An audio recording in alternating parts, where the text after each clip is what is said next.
Lauren, watching Aaron Judge every at-bat, we could do a skybox on him, seriously, twice a week.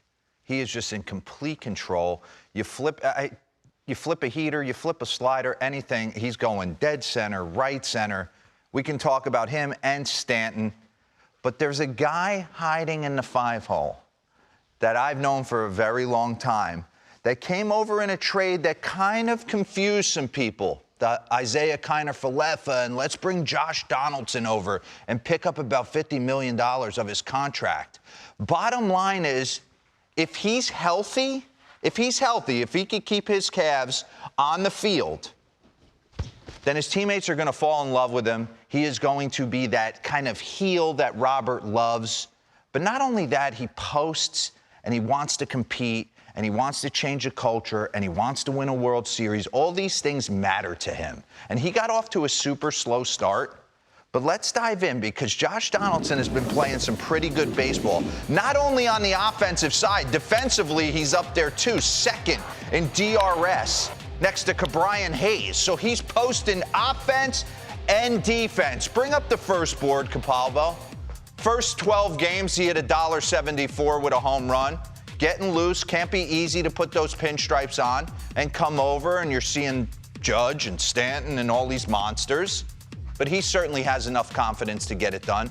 Last 21 games, 292, 4 home runs, a 420 on base, a slug of 542. And this is the big thing for me. He's controlling his ABs, and the weighted runs created plus is through the roof, right? Almost double the 100, which is your average big league player.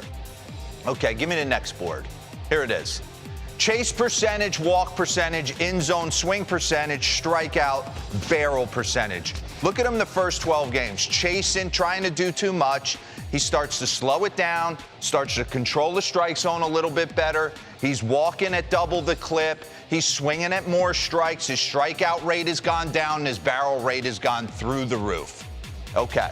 One of the coolest things I ever got to do was spend a day and a half with him filming, because I always felt like he was on the forefront.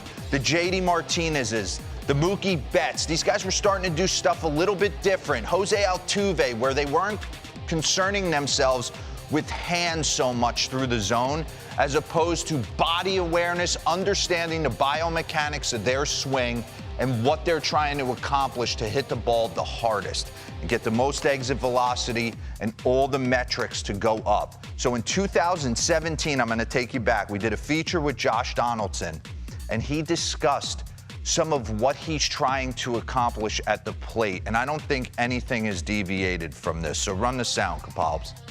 The rhythm is getting this up. That's rhythm. Timing is timing my forward move towards the baseball and my hands going back at the same time. That's what allows me to stay balanced. Pretend like there's a string to your front foot and to your knob of your bat. So here, boom, like you want to pull the string tight. Right here, boom. Rhythm, timing. You can't hit this pitch with the elbow going down this way. If I go here and the pitch is up, now I gotta try to come back up with my hips. The elbow's gotta get above the plane of the pitch, where it's gonna create more of a flatter bat path this way. And then now whenever I get here, I still feel strong going from here and turning the backside this way. Pause this. So what's he talking about right there? We were just doing Marcus Semien yesterday, Dr. DeRosa, about creating rhythm and timing and how he looked locked up. Rhythm and timing can be different from other people. For me, it was a toe tap. I was here, this was rhythm. Rhythm, time to baseball. Rhythm, time to baseball. He's using almost a string from the knob of the bat to his knee. This is his rhythm and timing. Rhythm, timing, whatever works, feel versus real. But then he gets into forearm plane, creating bat path through the zone, and you almost see this on a nightly basis with the velocity being where it's at right now. It's almost like these guys are swinging, or perceived to be swinging, half a baseball above where the ball actually is. It's giving this impression that it's got a little rise on it. It doesn't. It just doesn't have gravity pulling it to the ground. Let me take you to an AB this weekend, Baltimore, last couple nights. You think he's doing what he was talking about in 2017? That's getting on top of some high cheese. Run that back real quick, and we'll get into a side angle of it. This is top of the zone, and this is, he's not chopping wood right here. Oof. Absolutely gorgeous swing from Josh Donaldson, and when he's going right, anybody can pull homers. We say this all the time, but when he's going right, he is seeing the ball super deep. Look at that. Run that back for me real quick. I want you to focus on this. Focus on his forearm and what he talked about in that feature 5 years ago. He's pulling that straight across. What a level swing, getting the bat head on plane and giving himself a chance to go deep. How about this one? Breaking ball in 1-0. No cheat, breaking ball again, little cut piece kind of. Stays on it and rushes it to right center. Give me another one, lefty. Heater right by him. Pause. So what are you telling yourself if you're the lefty right there?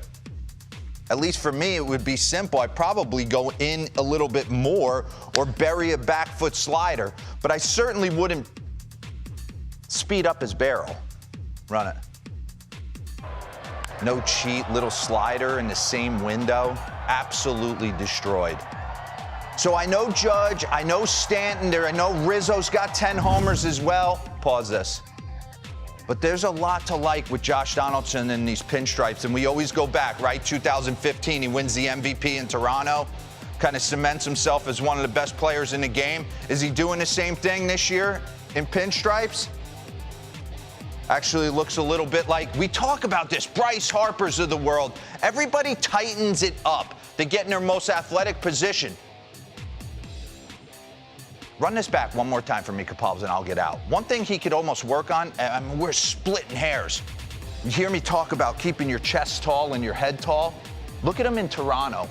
You talk about being perfect, being in your most athletic, 2 eyes on the baseball. He could almost raise his head a little bit more. He's a little bit ducky in this Yankee uniform, sticking his nose in there, but obviously he's feeling pretty good at the plate the last couple of games, so. And check this out. Give me the average exit velo. I mean, it's riddled with Yankees, by the way. AL hitters, highest average exit velocity, minimum 80 balls in play. There's Glaber, who's gotten hot recently. Glaber, Josh Donaldson, Stanton, Judge, up and down the line. So I think him staying healthy and going into that clubhouse is going to pay huge dividends. I really do.